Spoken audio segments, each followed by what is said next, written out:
Hello everyone and welcome back to my channel, and if you're new here, thanks for joining me. My name is Katie, and as you all enjoyed my slumbering dragon painting, I've decided to paint another one. If you're new here, I recommend you check out the other dragon I painted on the previous video.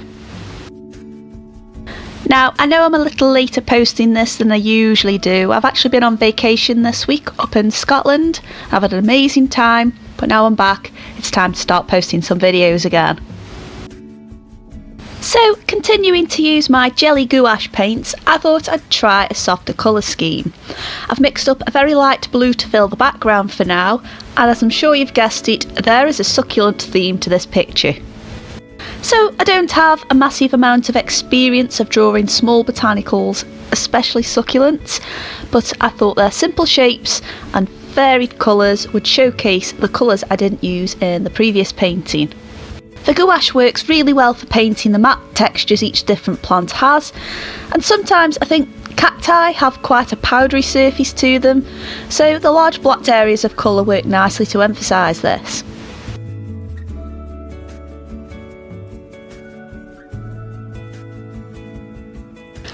I wanted the dragon to be at home with the succulents, and I've given it a beige coloured body, sort of a bit like sand. I thought this would stand out from the background too, and for the horns, crest and spinal ridges I've used a similar pink to the succulent in the middle. Is it a succulent though, or is it a flower? I do actually own one of those pink succulents. I can't remember for the life of me what it's called, but it looks more like a flower than leaves, but I don't know. I'm not very green fingered. Let me know in the comments what you think the pink succulent could be.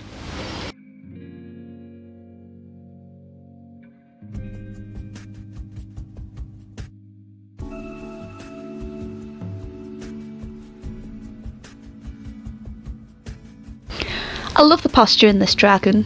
For the last one I painted, I based it on a big dog that had kind of fallen asleep before it had gotten into position. You know the kind. And for this one, I wanted to add a bit more of a feline twist. So we have a few cat visitors where I live, and there's a big fluffy black one. That one's quite shy and usually runs off when I try and interact. We've got this quite lean black one with a white collar, and I'd hit and miss with that one if it wants to say hello. And then we've got this really soft as muck tabby cat that comes in, and she's lovely, she's really friendly. And I kind of wanted to base this dragon around that cat, if that makes sense. So she's usually asleep on the furniture we've got outside. She usually spends most of the morning going from garden to garden, and then she finishes a day off outside on the furniture. And sometimes I've already been out there, perhaps having a brew or something, and she'll turn up and plonk herself next to me. Or if I've gone out a little bit later in the day, she's usually there curled up in a ball. And the thing I wanted to capture is if I've just gone out and she's already there, and she's just woken up from having a cat nap, and she sort of turns around to look at me as if to say, "Oh, well, are you going to bring me some food or not?" And that's kind of what I wanted to capture with this dragon. That sort of looking over the shoulder as if to say, "Where's my food?" Or, "What are you doing here?" Or, "How dare you interrupt my nap?" So, something like that, just something very feline about it, which is what we all like about cats, right? I also tend to think succulents as being in an environment where it's nice and warm, which tends to attract cats. You often see them, like if it's an indoor cat, they're usually chasing the sun around your living room or whatever room they're in, or if they're outside, they're usually lozzicking outside where the sun is, and you can sort of see them move around the garden where the sun's the strongest. So I think incorporating that into the background with the succulents worked really well for this character on the dragon.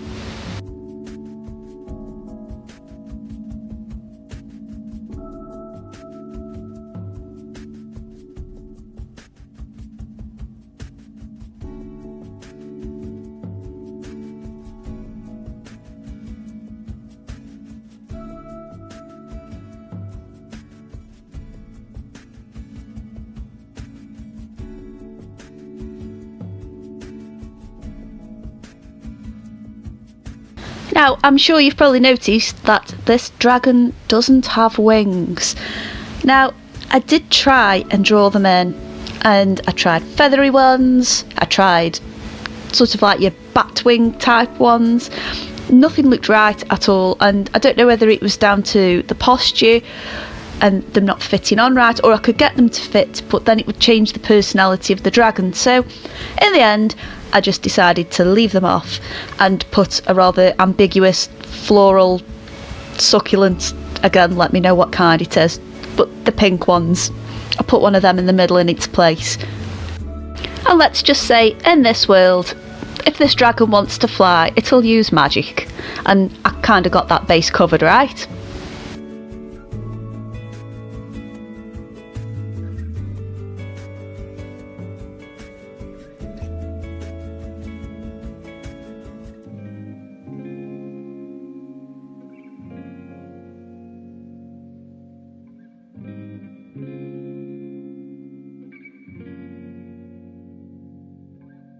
So let's chat about the paints a little bit more. Now, I'm quite new to gouache. I'm not new to painting, but I'm new to gouache, and other paints I've used in the past have either been acrylics or oils if I wanted a more opaque feel to them. And obviously you've seen from my other videos I tend to use inks or watercolours. The only other experience I've got using gouache is perhaps if I want to add white highlights to an area which I might have missed off while I was doing it with the watercolours, or if I wanted a complete block of colour without any of the paper coming through, if that makes sense. The one thing that I am really experiencing the benefits of is layering colours. Now, with watercolours, obviously you start lightest and work your way to darker. With this, I think it's a lot more forgiving, and say for example I've perhaps not added something in, so the flower in the middle of the dragon or the succulent, I still haven't made my mind up, I added an additional petal on there, and it wasn't a problem to do that because none of the scales from the dragon below it showed through. And I don't know, I kind of like being able to do that. I like being able to have the freedom to change my mind, and you'll see in a moment I actually end up adding more to the background because I wasn't really happy with how the blue was looking. It was looking a little too similar to the colours I'd used for the succulents.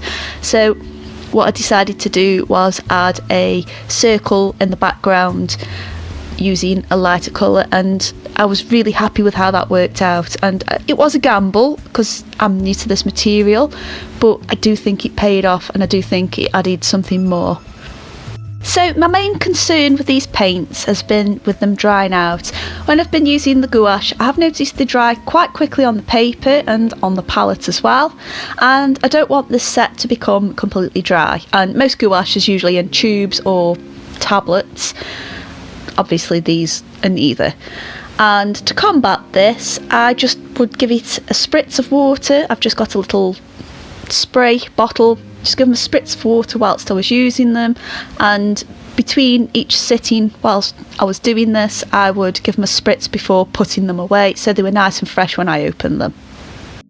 I think one thing I've noticed is harder to do with the gouache is the line work, and that's because the paint's a lot thicker, and if I water it down too much it might reactivate the paint underneath and I'm going to lose that outline. So I am still learning with this one, but with enough practice I should get there in the end, and I am quite happy with the line work on this.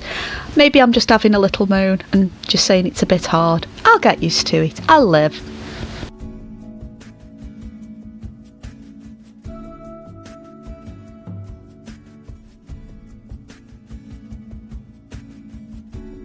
I must admit though, one thing I really love about the gouache is when I take the masking tape off. It's been minimum damage, like it hasn't lifted the paint away, which surprises me because it does with watercolour, and maybe that's because it's a lot wetter and it reactivates the stickiness on the tape. But I am so happy when I peel the edges off, it's so crisp, and I love it.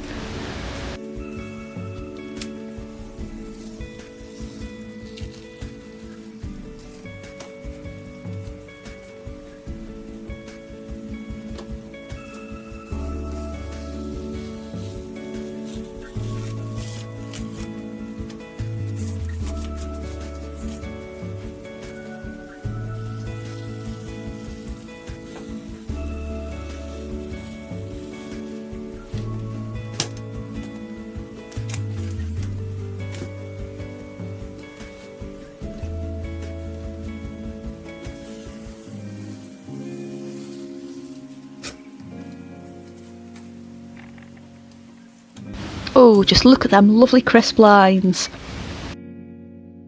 So we're all done. I just want to say thank you for watching, and thank you for all the lovely feedback I got on the last one. It really means a lot to me. Don't forget to hit like if you've enjoyed it, and if you're new to my channel, make sure you subscribe so you don't miss out on any future videos, and you might want to check out some of the previous ones too. Anyway, I'll see you soon. Bye!